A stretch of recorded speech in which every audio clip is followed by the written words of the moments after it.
Dukung siapa nih jagoannya Pak hari ini?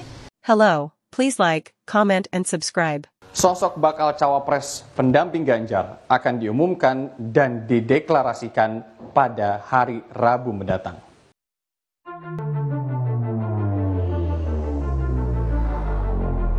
Mahkamah Konstitusi telah memutuskan bahawa untuk menjadi calon presiden atau cawapres, tetap berpatokan pada usia 40 tahun. Banyak pihak yang gembira dengan keputusan ini. Euforia terhadap keputusan MK tersebut tidak bertahan lama.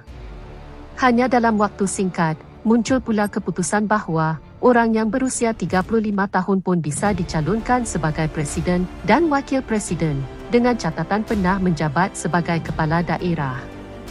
Namun, keputusan tersebut tidak serta-merta bisa dieksekusi. Dalam keputusannya, MK menegaskan bahawa keputusan tentang hal itu harus dituangkan terlebih dahulu dalam undang-undang. Dengan demikian, Dewan Perwakilan Rakyat Republik Indonesia harus bersidang dan membuat RUU. Proses tersebut perlu waktu lumayan panjang dan juga harus mendapat persetujuan dari pemerintah atau presiden. Terlepas dari keputusan dan proses yang harus dilalui, yang kita harus tunggu dengan sabar, apakah akan diproses DPR masa kini atau menunggu legislator baru setelah pemilu 2024, maka menarik pula untuk mengetahui respons Ganjar Pranowo dan kubu Ganjar terkait keputusan MK yang telah mengharu biru netizen dan banyak kalangan, selain para politisi, pengamat politik dan siapapun yang merasa punya kepentingan terkait keputusan MK di tahun politik ini. Mari kita simak sampai tuntas hal ini dengan seksama.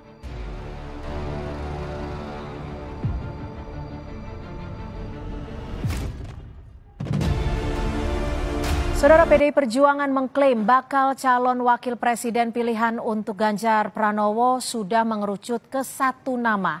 Benarkah momentum pengumuman cawapres Ganjar dilakukan dengan melihat peta politik usai sidang putusan MK?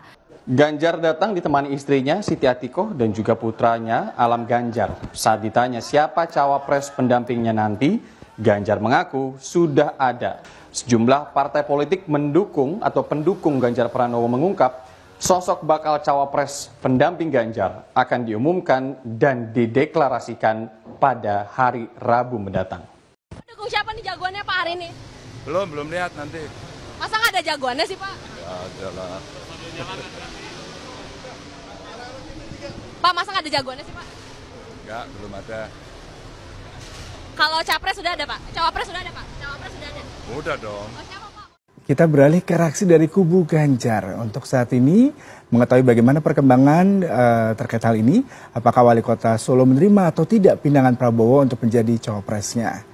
Pada prinsipnya, apa yang telah diputuskan Mahkamah Konstitusi menjadi hak daripada Mahkamah Konstitusi itu sendiri. Tapi kami mempunyai sikap yang cukup jelas mengenai hasil dari putusan tersebut.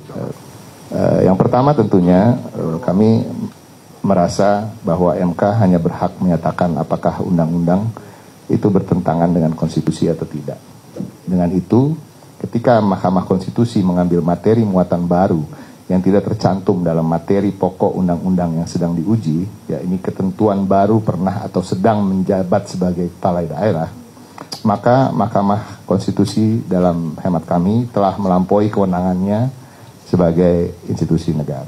Apa yang diputuskan Mahkamah Konstitusi, walaupun ia bersifat final dan binding, tidak memiliki fungsi legislasi.